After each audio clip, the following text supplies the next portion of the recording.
নমস্কার বন্ধুরা, আমি পিয়ালি। আজ আমি আপনাদের একটি কেকের রেসিপি নিয়ে চলে এসেছি।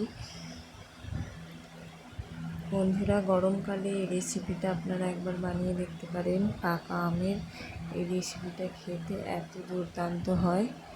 দেখুন কতটা সফট আর স্পঞ্জি হয়েছে কেকটি।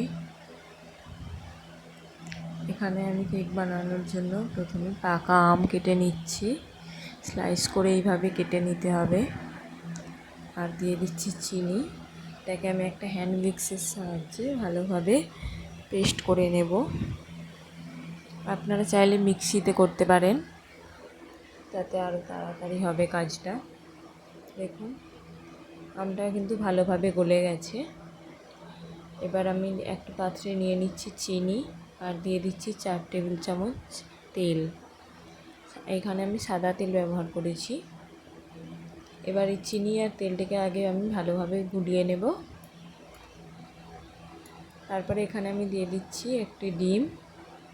এবার আবারও ডিমের সাথে চিনি আর তেল ভালোভাবে ফেটিয়ে নেব। এবার আমি যে আমের পাল্পটা তৈরি করে রেখেছিলাম সেটাকে ছেঁকে ভালোভাবে দিয়ে দিচ্ছি।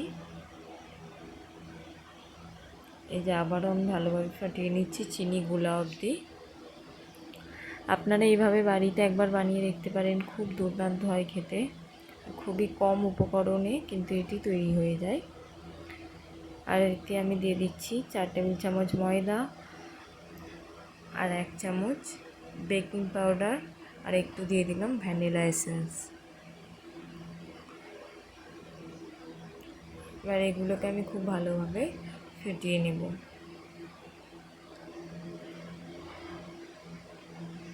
এখন আমার ভালোভাবে কিন্তু ফাটানো হয়ে গেছে। এবার আমি একটি পাত্রে তেল নিয়ে নিচ্ছি।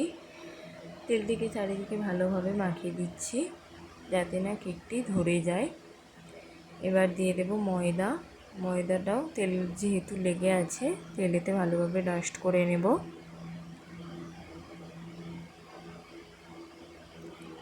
এবার আমি এতে ব্যাটারটা ঢেলে দিচ্ছি ভালোভাবে, দিয়ে ভালো করে ঠুকে সেট করে নেব।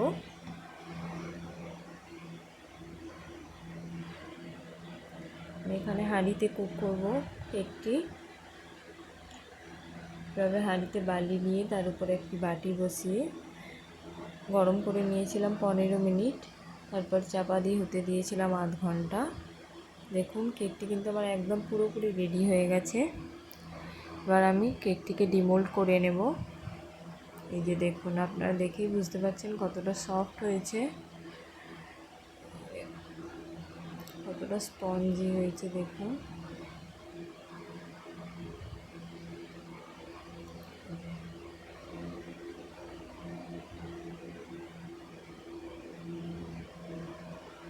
দেখেই বুঝতে পারছেন কতটা সুন্দর হয়েছে। দেখতে যেমন সুন্দর হয়েছে, খেতেও কিন্তু দুর্দান্ত হয়েছিল।